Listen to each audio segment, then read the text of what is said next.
Welcome to Truth Sentinel, watching over the truth in the news. I hope everyone is well, and I hope you enjoy listening to today's episode. Remember, you can find us at www.truthsentinel.co.uk. Here's a clue as to who today's guest is.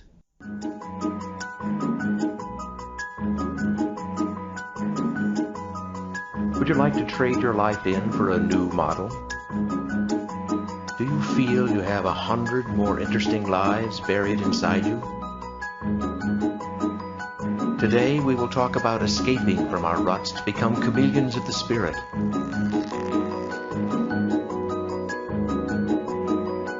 People who create, experiment, ride the wind. We want you to become joy-filled madmen, free of the burden of yourselves, free to live out many lives instead of one. All this can be yours, my friends, if you surrender your lives to me and chance.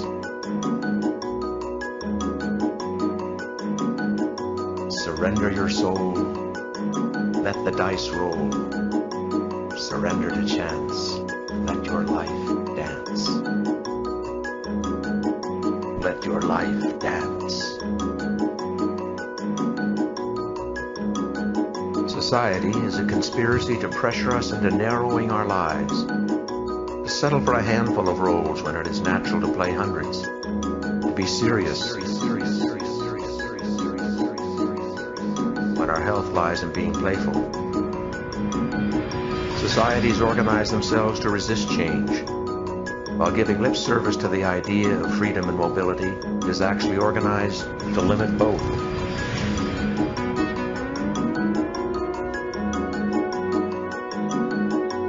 Name, beliefs, religion, family, possessions, achievements, all are anchors we throw into the sea of life to try to control the flow. They are symptoms of fear. They are grasping for consistency in an inconsistent flow, for certainty in an uncertain world. The sickness of self permeates everything we do, the very way we think about ourselves and our lives, and the way we make or don't make decisions, and the way we see or experience life, and the very way we try to discover or cure ourselves of the sickness. A man without a past, a sense of who he has been, and thus by implication who he must continue to be, is free in a sense that most humans never are. Surrender your soul. Let the dice roll. Abandon the mob. Walk out of your job. Surrender to chance. Let your life dance. That's right, ladies and gentlemen. Today I'm going to be speaking to the Dice Man himself, Luke Rhinehart. He wrote a book in 1971, and it tells the story of a psychiatrist who begins making life decisions based on the casting of a dice. It's something maybe you'd like to try. Write down 6 options. At least have a few of them way out of your comfort zone. Things that you'd like to do, but you've never got round to maybe. Your dreams, your deepest desires. And then roll the dice. But before you do, make sure you're prepared to obey the decision. Without further ado, let's go over to speak to today's guest, Luke Rhinehart. So rarely have I looked forward to an interview more than with our next guest. Luke Rhinehart is an American novel writer, his most famous book being The Dice Man, a 1971 novel about a psychotherapist who throws a dice to make decisions. It was an international bestseller, and I first came across it in the 90s when I was on a round-the-world trip, and it appealed to me instantly. I've always lived a fairly random, unplanned life. Not always a good idea, but constantly travelling and seeking out new experiences. And here was a book encouraging just that. I had some pretty interesting evenings at university as a result of throwing the dice, and I'm sure I'm not the only one. The Dice Man inspired a travel series of the same name by the Discovery Channel, and I think anyone who explores a random lifestyle may well be a traveller. Whilst we often criticise the BBC and mainstream media on this show, they did call The Dice Man one of the 50 most influential books of the last half of the 20th century. so at least they occasionally get something right. Other books Luke wrote include The Search for the Dice Man, Whim, The Book of the Die, and The Book of EST. He has a new book out called Invasion, whose underlying themes mirror many topics we've discussed on Truth Sentinel. Luke is a man of mystery. He once faked his own death, and even his name is open to question. As it says on Wikipedia, he rarely gives interviews, but here he is, Luke Rhinehart. Welcome to Truth Sentinel. Well, it's a pleasure to be here. It's great to have you. I thought we could start with talking about the Dice Man and the philosophy behind that, then move on to talking about your new book, Invasion. I had planned to make this the most organised and well-researched interview I've ever done, but as usual, it didn't really happen. And I may just blurt out. I might just blurt out some random questions occasionally, but it kind of seems appropriate, really. Really, of course. So you did a documentary some time back where you encouraged people to do things they'd been putting off by rolling the dice, and I thought that was like a really positive thing to do with the concept of dice living. It sort of can take people out of their comfort zones. The book itself ventures into far more risky territory. Do your views on how the dice could or should be used, have they changed over the years? No, I don't think they've changed since I finished The Dice Man. As I was writing the book, I had been using dice in trivial manners for 15 years before I began writing the book, The Dice Man. And I'd studied a lot of philosophy and religion and novels that were related to efforts to kill the self. When I began writing the book, I was discovering the ways dicing could be used. Even as I was writing the book, I had no way of knowing where the book was going to end up. But by the time I'd finished the book, I think I had pretty much seen the way dicing fits in with Buddhism and some of the other humanistic philosophies, especially Eastern ones. And I don't think I've changed my attitude much since.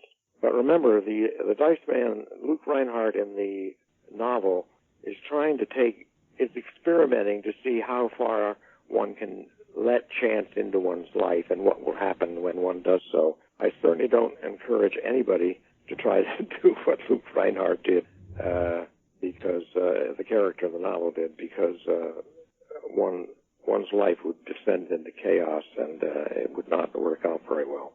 Yeah. There's definitely examples in the book which wouldn't be considered politically correct. But I'm guessing you're not a big fan of political correctness anyway. Would that be right? That's correct, and my new novel certainly makes that quite clear. Yeah. And one of the definitions in the new novel is mass media, that collection of television, radio, and print outlets responsible for passing on to the people whatever issues and attitudes those in power want passed on to the people. Mainstream mass media is owned by the financial elite. Do you think that's why The Dice Man was never made into a movie? Because it encourages free thinking, and that's not exactly what the establishment want? Or is there other reasons it never really made it into a movie? Well, initially in 1972, we sold the film rights just as the book was being published. And John Schlesinger, who had just won an Academy Award for Midnight Cowboy, wanted to direct it, and Paramount was behind it. And they got an A-list screenwriter to do a screenplay. And for reasons and this was in the early 70s when Hollywood was doing dark experimental films. Why they didn't like the first screenplay that the writer did, I don't know. But they asked him to revise it, and he ended up doing a screenplay that wasn't as good as the first draft, and so they dropped it. And since then, Paramount has hired 7 or 8 screenwriters to try again, including me. They hired me in 1986 to do a screenplay. But you're right, Paramount wanted to soften The Dice Man. When they hired me, they said, now look, Luke cannot be married because the audience will lose their interest in Luke, or they will be alienated from Luke because he's hurting his wife and kids. Well, that essentially changes the novel quite a bit. And since I was a hired screenwriter, I had to do what they wanted, and they ended up not liking the script any more than I did, so that was my failure. And since then, they've gone further and further away from the novel. About 10 years ago now, they hired a leading director and screenwriter, the Waters brothers, to do a screenplay of The Dice Man. And working with Paramount, the Waters boys came up with a script that had not a single character, scene, or piece of dialogue from my novel. I mean, can you imagine? It's crazy. Paramount owns the rights to the Dice Man. They hire two good people to do a book based on the Dice Man, and they don't use a single thing from the novel. So that you're right. You know, the Hollywood establishment is uncomfortable with books like the Dice Man. It's very strange because I would imagine if it was just made literally copying the book, it'd be huge. It'd be a huge movie. I don't quite understand it really. No, I don't understand either. Go ahead. Who do you think? Would you have any ideas of any current actors who you would quite fancy to play the Dice Man? No, only that they be younger than 40. I think it's important that Luke B.A. in his 30s. I mean, some people wanted, you know, Jack Nicholson was interested in the Dice Man, and there have been other major actors, but they were all in their 40s or early 50s. And an actor like Jack Nicholson, everybody knows he's lived a full, varied, and rakish life. So he could never play a character who was undeveloped and hadn't discovered himself. And that you need a young actor, or a reasonably young actor, to play that role. But I have no specific ideas. Yeah, I was thinking maybe Jack Black, because he's got the comedy aspect as well, but I don't know how old he is. He would be young enough. Yeah. Anyway, I hope they do make a movie. I'd certainly go and watch it. I mean, even the movie industry doesn't seem to be producing that many good films these days, and for me that would be like really a brilliant movie. But anyway, your new book Invasion is getting good reviews, and when reading it, the humour did remind me of the Dice Man. It's funny, but it's got some serious undertones. It's like a sci-fi comedy adventure story about furry aliens invading the Earth and playing games with the establishment and institutions. The aliens are labelled as terrorists, and then the conflicts begin. As I said, so many of the views and subjects covered in the book mirror many of the topics on our show, the work of government agencies such as the FBI, nuclear proliferation, political corruption, terrorism, manipulation of mass media, and we do occasionally talk about UFOs and aliens as well. What was the inspiration for writing the book? I don't know. I thought I had written my last book in 2008, and for some reason, in the beginning of 2014, I began writing this novel. And I don't really know where I can give you a distant causation. When my children were young, 50 or 60, or now 70 years ago, I would tell them stories about a character named Dr. Bulge, who was a beach ball-shaped creature from outer space or a different universe. And he was very smart and very playful. I don't remember any of the stories I told my kids at that time, and they don't remember any of them either, although they remember, vaguely my telling such stories. But for some reason, I took that character up and used him and used aliens like him as the center of the novel.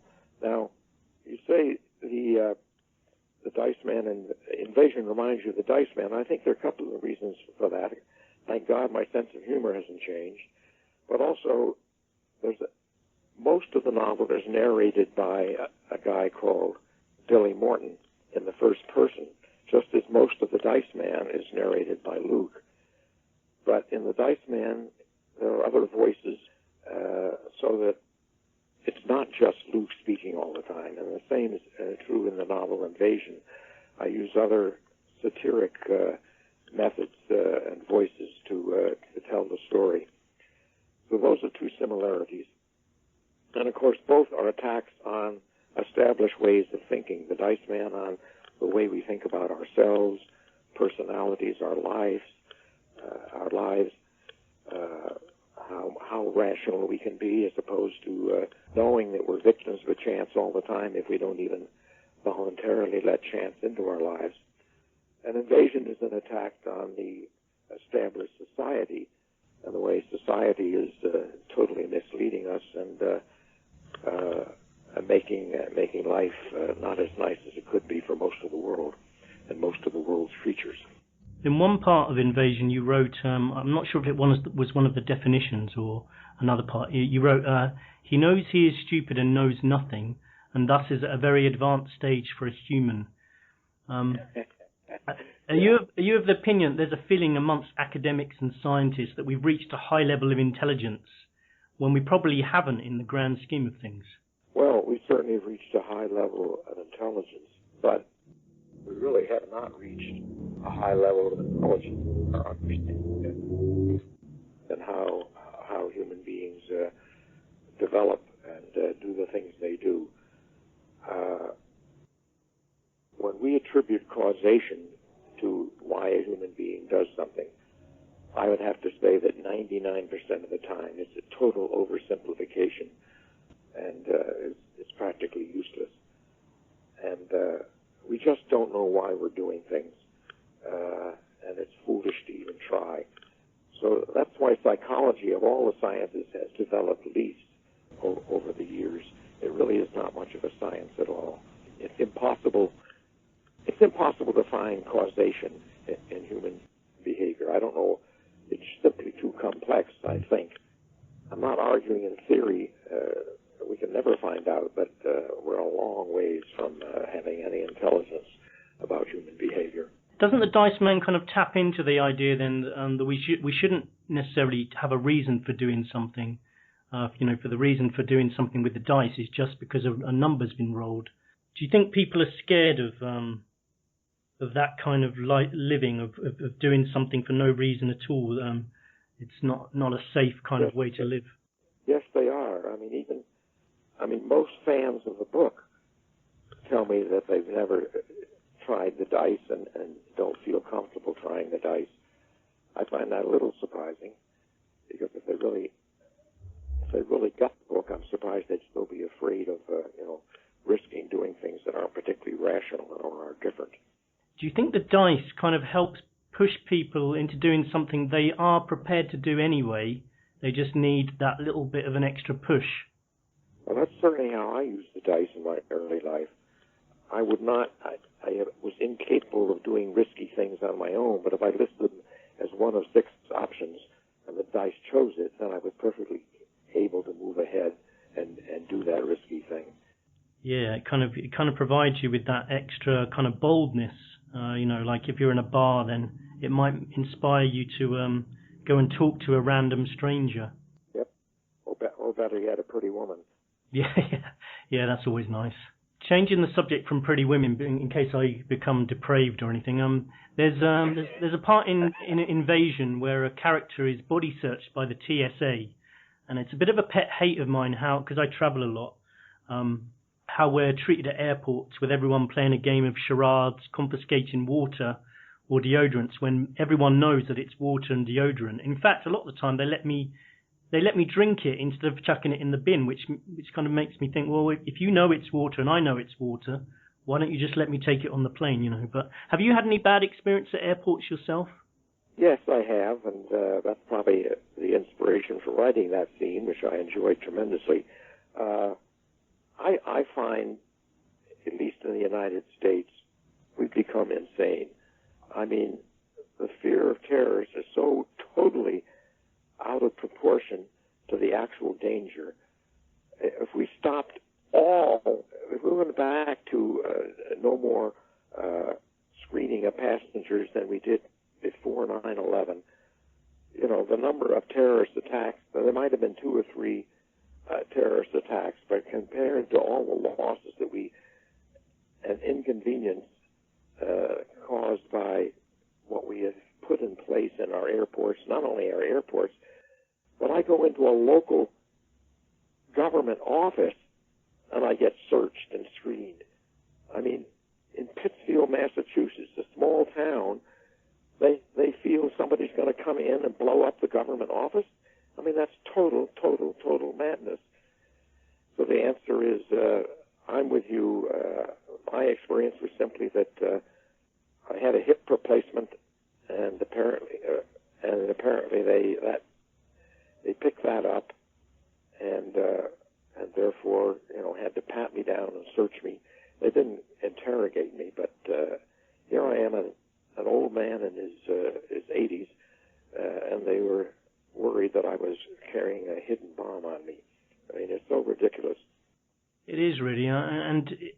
it's strange because I think they know that they're searching the wrong people. I mean, they're searching everybody, even children and women, and they know they're not terrorists, but they're kind of doing it because that's their job.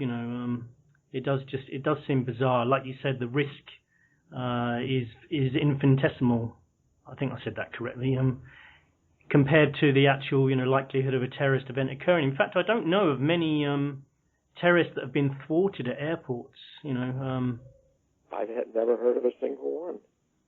No, makes you wonder if there's an ulterior motive for doing it.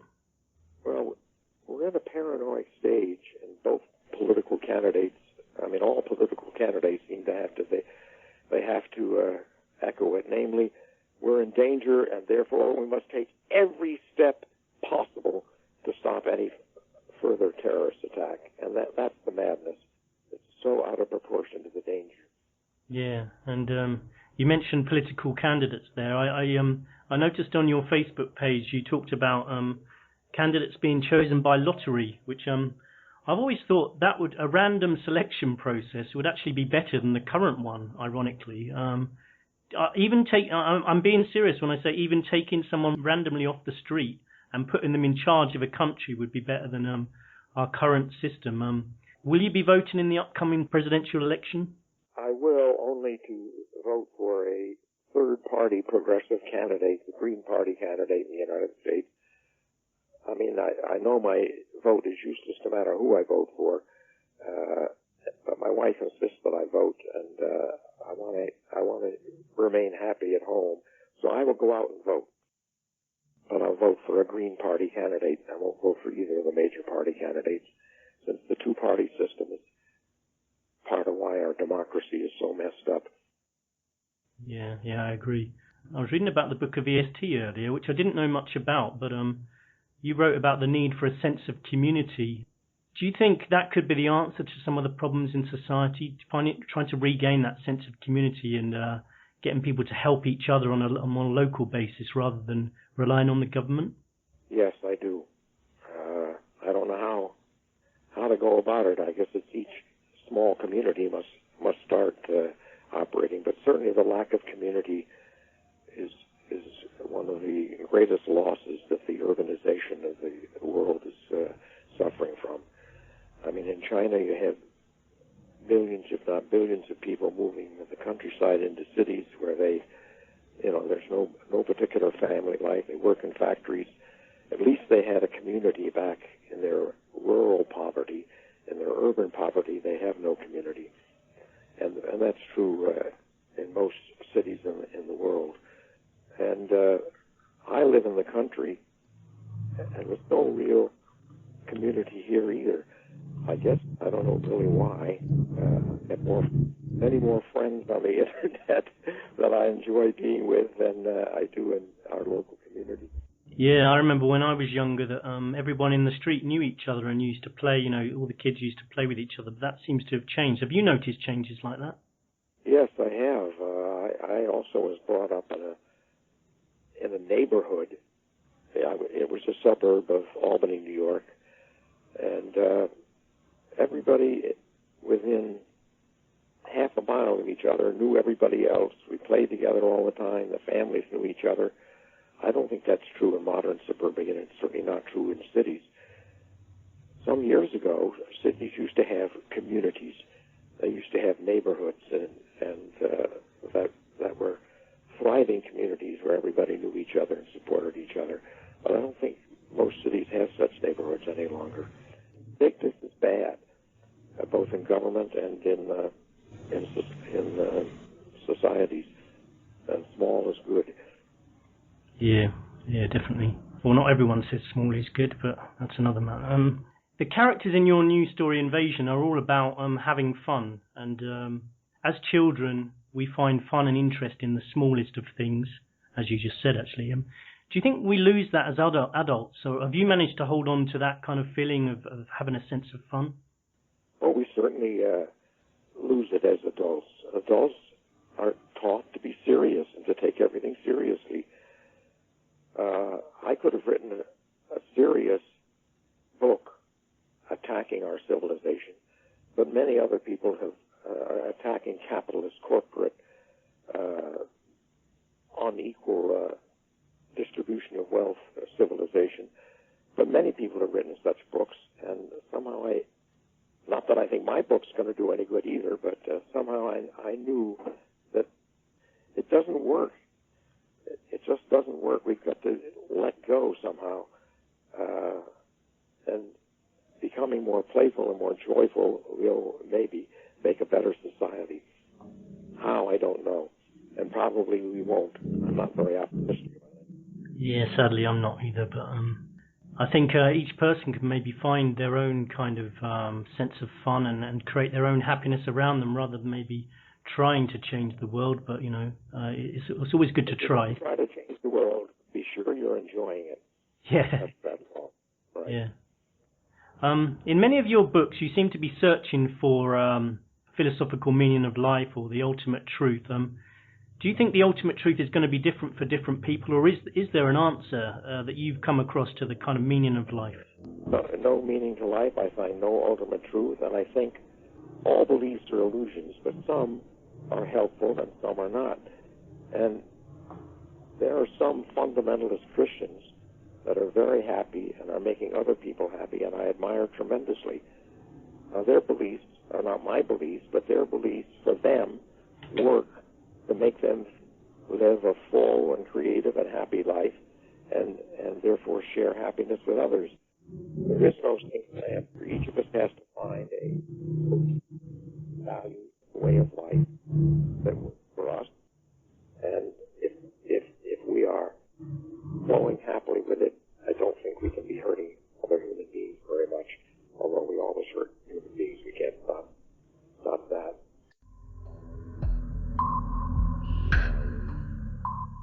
Just time for a quick break to tell you a bit about this show and let you know about some up-and-coming guests.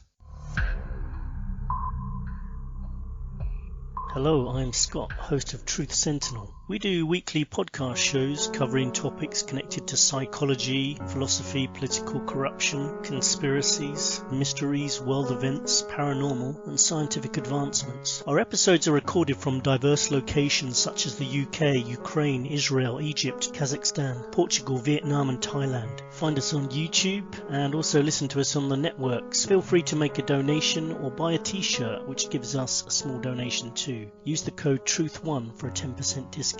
Thanks for listening. I had to at least ask one or two questions using a dice. I know it's a bit unoriginal, but I had to do it. So I made a little dice today out of rubber. So this dice might actually bounce, and it probably affects the numbers it's going to land on. But I'll just give it a roll to see what question it comes up with. That way I'm disassociated from the question as well. It's not my question. It's actually your fault, Luke, for writing the dice, man. And it's rolled on number 3. And the question is, do you have a word of wisdom that you'd like to leave people with on today's episode? Relax and fake it. That's for the women out there. How about one for the men?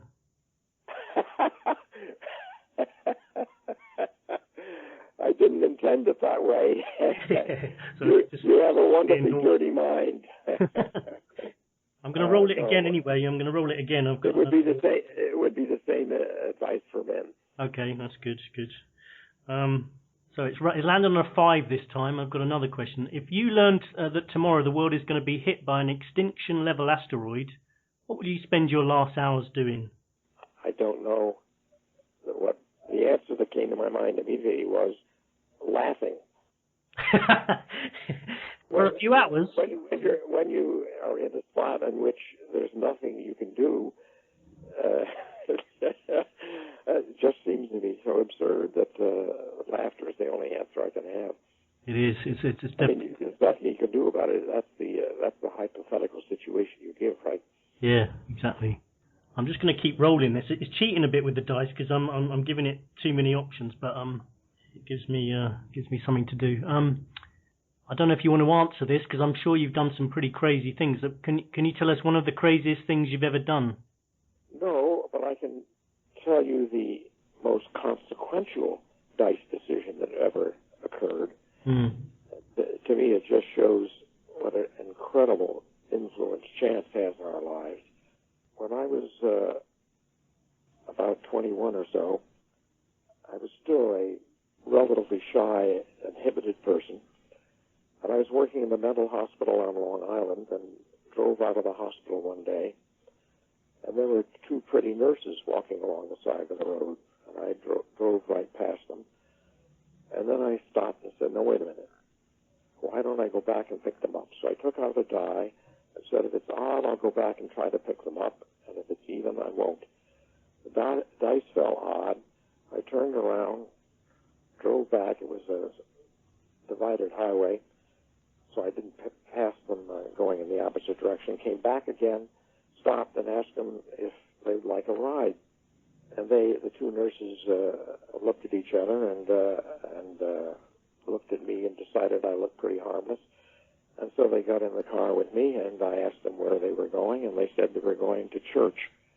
And I thought, well, this is not too promising. But when we got to the church was closed.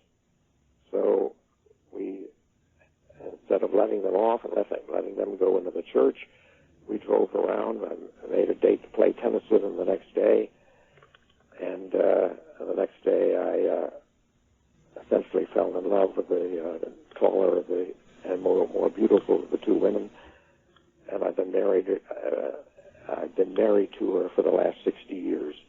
Wow, that's an amazing, inspirational story. I could have married her, and we could have been divorced in 2 years. There are a lot of other chance events that have to occur to let a marriage last as long as mine has. Yeah, is there any secret to that? Well, to me, the secret is I didn't learn it until relatively late in the marriage, but the secret to keep the marriage happy is that my wife is always right. Of course they are, yeah. Almost all arguments are trivial, and so that it's much simpler to let go of whatever you think is right and let your mate be right on all the small things, and 99% of life is small things. Yeah. But is she really right, though, between you and me, Luke? Is she actually really right, or are you just giving in to her? Actually, you probably can't answer because she's probably listening, so let's move on. I can answer that. Of course, from my point of view, she's often being foolish and stupid and not taking responsibility for her life. But if I were to say that to her, we would just have an argument that wouldn't change her and wouldn't change me. So it's ridiculous. Much simpler to say, yep, you're right. Yeah, you're right. I hope she didn't hear that. I won't let her listen to the tape of this. I said I would blurt out random questions, so here's another one. I went on to CNN today, and there was an article about the future Mars missions, and people are being given the opportunity to take a one-way ticket there. Would you be up for that if you had the opportunity to take a one-way ticket to Mars? Would you be prepared to do that? I would be totally uninterested. Either one way or round trip, it doesn't interest me in the least, but I'm probably in the minority. I like life on this earth. I like the trees and mountains and streams and lakes and oceans. So nothing on Mars appeals to me in the least. You'd probably get a TSA check before you got on the rocket anyway, wouldn't you? They'd be frisking you before you got on the rocket anyway. Right. I wanted to ask you more sort of light-hearted questions, but I had to ask you about the nuclear issue. In your book, Invasion, one of the definitions is a nuclear bomb, a scientific advancement developed by the human race to wipe out the human race. It's crazy, but it's true. I mean, do you think nuclear weapons will ever be gotten rid of? I hadn't considered that question before, but I'd have to answer no. The human beings will never be organized, their societies and such that their leaders will be wise enough to get together and all the nations that have them agree to destroy them. I just don't see that ever happening. Sadly, I'm agreeing with you again on that one. If you became president, I'm just making these questions up now, Luke. If you became president, one of the first things you'd do when you got into office, what would it be?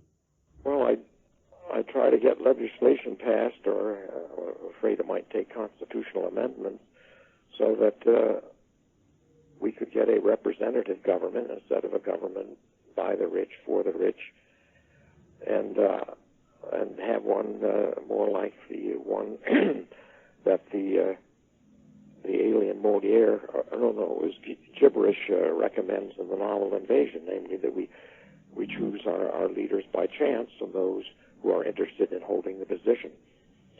That is, you want people, if everybody in the United States runs for president, then we should select from everybody, but normally most people would not want to run for president. And of course, you no longer are running for president. You're just offering yourself as one of the possible choices of chance. There is no running, there is no elections, there is no billionaires buying the candidates, which is one of the advantages of randomly choosing your leaders. Yeah, I mean, there is the idea in America that anyone can grow up to be president, but you kind of do need to be a billionaire as well, don't you?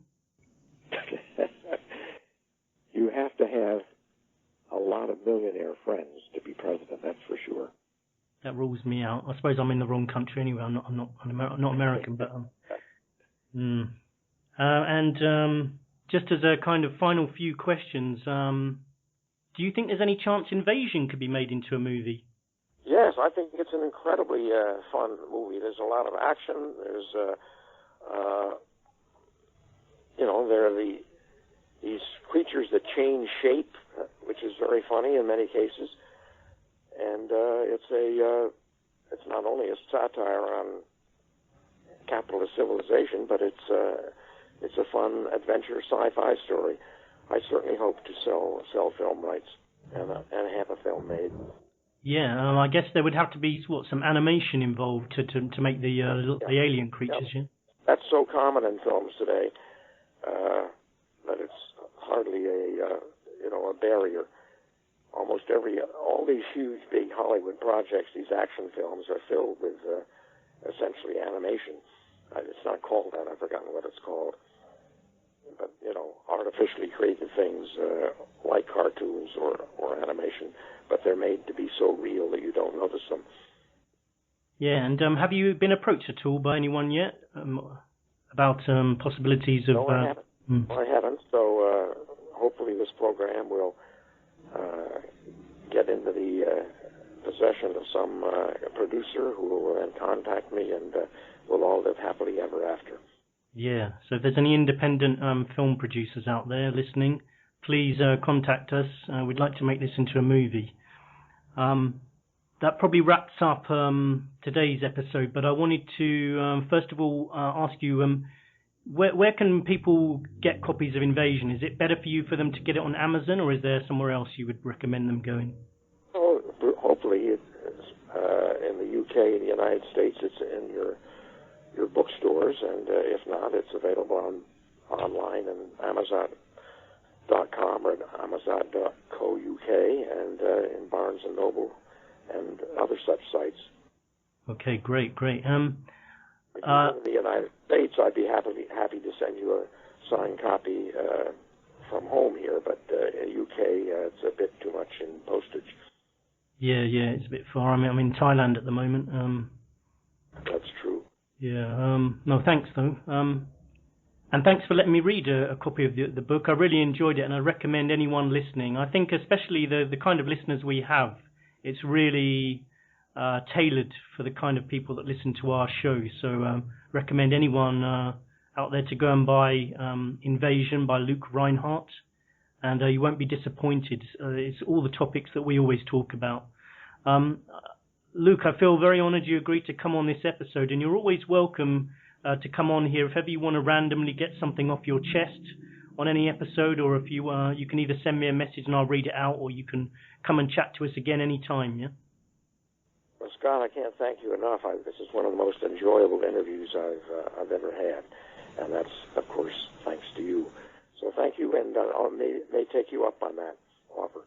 Yeah, no, please do. Seriously, I'm very serious about that. Thank you. No, it's been excellent. Really enjoyed talking to you, and I hope you have a good rest of the day, and I look forward to seeing either The Dice Man or Invasion made into a movie soon. Okay. Okay, thanks very much, Luke. I don't. Bye, Luke. So, check out Invasion by Luke Rhinehart. Also, check out The Dice Man if you haven't read it before. Just to give you a taster of what it's about, here's an excerpt from the documentary that I mentioned earlier about the Dice Man, which you can find on YouTube. If you just type in the Dice Man, you'll come across it. This is an excerpt from part 1, just to play us out today. If you feel like you're stuck in a rut, why not give it a go? Why not roll the dice? Society is a vast conspiracy to make us a single self. And to escape this self, we must somehow become detached from all those habits and values and attitudes that society has encrusted us in. And one of the ways to do this is to force ourselves to be other than we would normally be. And this is one of the functions that the dice can perform. They make us take risks, step out of our normal roles, and in this way we begin to break the shell of ourselves, begin to become detached so we can play with our various selves instead of thinking that one is the all-serious, all-important one, our true self. We have no true self. We have many actors inside of us, and these are the ones that must be permitted to play. And the dice are the random director.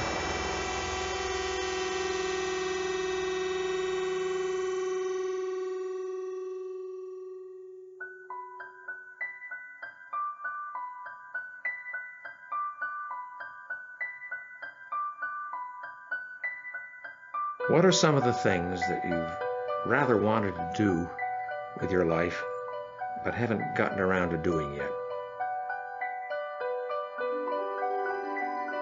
List 2 or 3 of them, at least.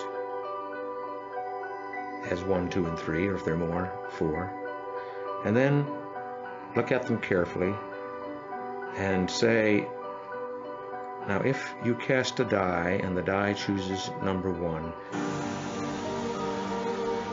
do you think you'd be strong enough to go ahead and to try to do that thing? Now, if you don't think you could do it, then take it off the list.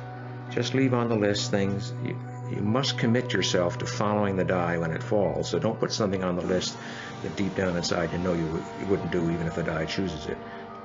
But put down those things you've sort of wanted to do and haven't gotten around to doing, and if the die chooses it, go and do it.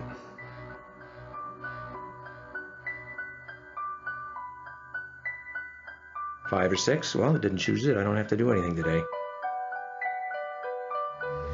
The dice allows you to open Pandora's box. Being a dice man is sort of almost, it's like being an alcoholic without the hangover. I think if anybody carried on indefinitely with the dice, they would probably end up in prison. I feel it's a bit like Russian roulette, only with, instead of having 1 live round and 5 empty chambers, it's like having 1 live round. That's the deadly thing, the thing you don't want to do, and 5 surprises, 5 treats maybe. It is completely the lure of the forbidden. Your little parent over your shoulder saying, don't do it, you know, or the angel saying, no, don't do it, and the devil saying, yes, do it, do it, do it.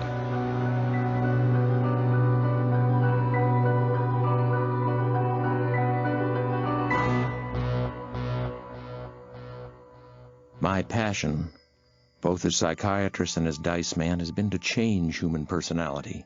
Mine, others, everyone's. To give to men a sense of freedom, exhilaration, joy.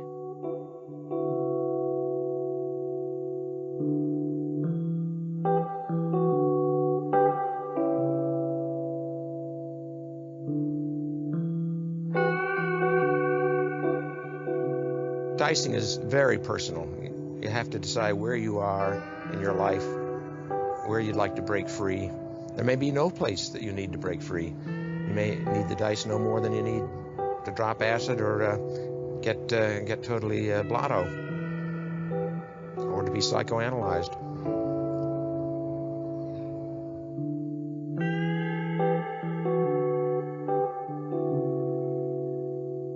Ask yourself what are some of the things you'd like to do that you haven't done.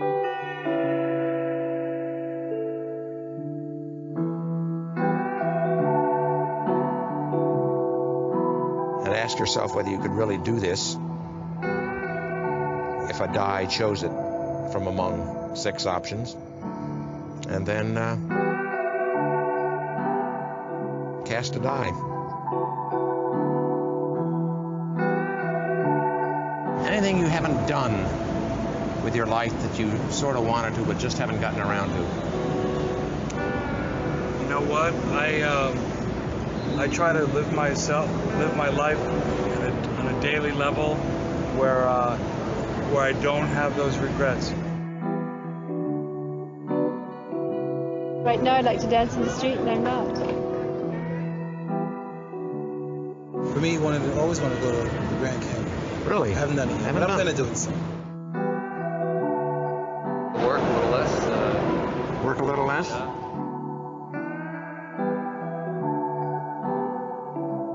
I'd like to live on Central Park South, on the 28th floor, facing Central Park.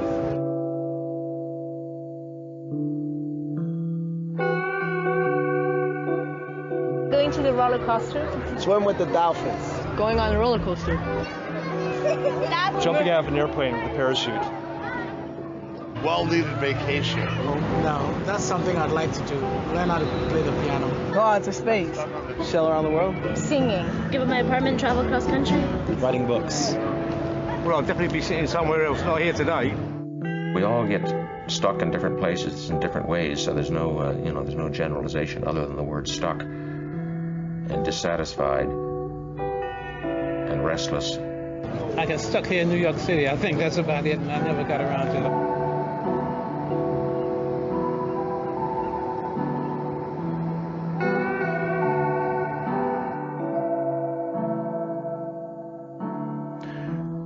I think in most cases it's a feeling of being trapped or dissatisfied or unfulfilled or unhappy and not seeing any way out.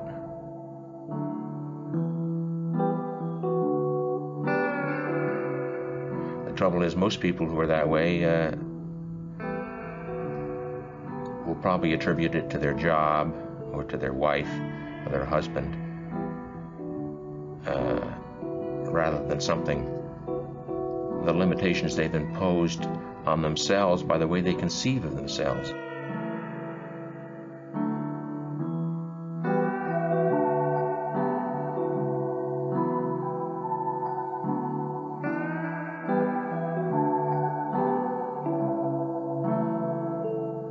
One of my dreams is a society where anybody can be anybody, where you can change roles and that's expected of you, where you can be inconsistent and that's expected of you. Here's the die. Here's the dice. You drop that on the sidewalk, but if it falls or a 1 or a 2, and it comes up a 1, a 3, or a 5, 1, 2, or 3, and if it comes up an odd number, if this dice falls a 1 or a 2 or a 3, you absolutely commit yourself, no matter what your wife or kids say. You'll commit yourself sometime in the next 2 months. You commit yourself. You change your life enough to fulfill that dream. You'll commit yourself to going to the Grand Canyon in the next 2 months. You are going to overcome your fear and go on that roller coaster. Would I do that hypothetically? No, I don't think I would. No, I couldn't do that though. I wouldn't want to do that. Actually, I don't think I want to do it. No, it's too frightening. I would just do it if I felt like doing it. But you wouldn't do it by chance? No, not because a number came up. I didn't get a number. Should I roll the dice, see if it happens? Where am I going to roll it to? Okay. There it goes. Just drop it straight down. Sure. 2. You don't have to go. Put it down. Just All right. Wait, that's good. All right. 5. Well, now it's up to you. What does that mean? What does it mean? What does 4 mean? So if it's a 3, then I'll give up my apartment and travel across country? Oh. Well, I guess that means I'm giving up my apartment. That was nice work. Yeah. I said to my landlord, no, good thing my lease is up now. What do the dice offer people?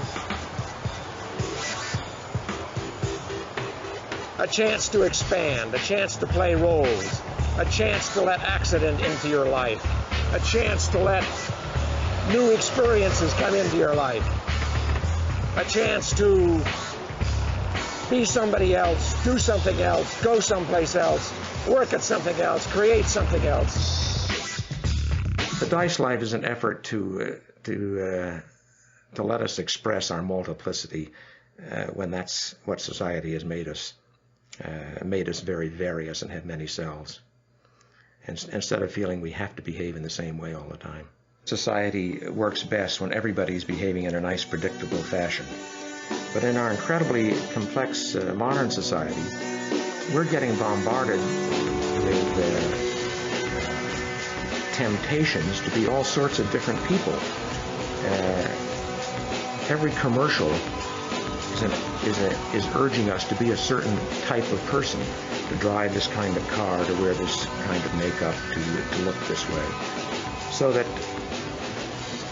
because we're getting this bombardment of multiple values, by definition we have an incredibly various set of desires and personalities and tendencies within us.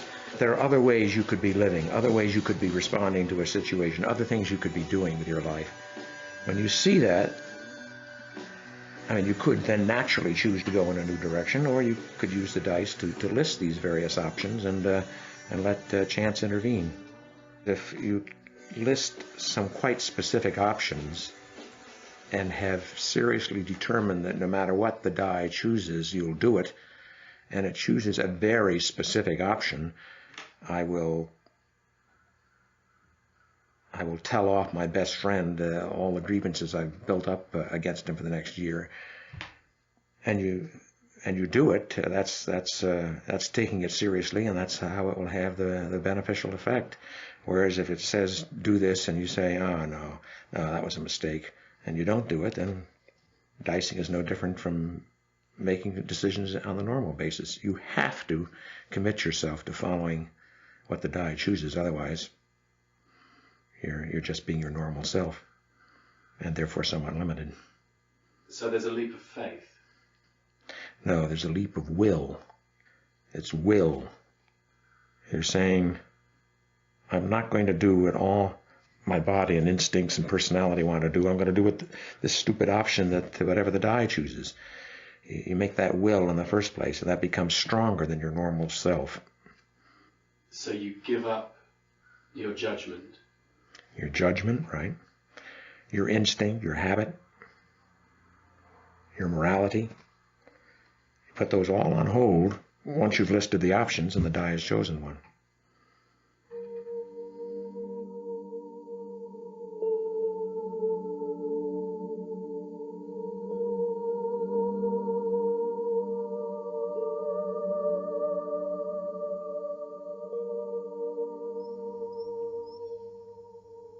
Long before I had a theory about why it might be an interesting idea or a good idea, for some reason, I don't even remember how I started doing it. I was making decisions by casting dice.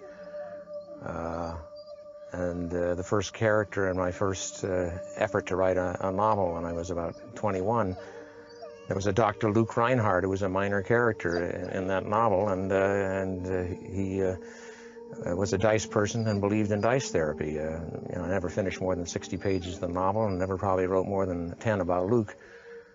But 15 years later, when I suddenly got more involved in the idea, he became my main character, and he became the Dice Man.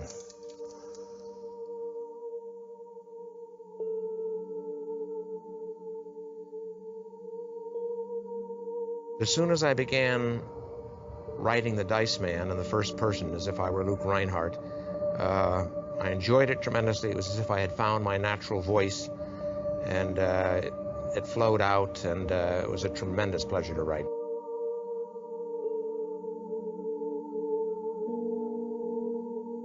Thanks for listening to today, everyone. Remember to come and check us out at www.truthsentinel.co.uk and leave a message in the chat room or leave a voicemail. Love to hear from you. You can also email me, scottsentinel9@gmail.com. Have a good week. Goodbye.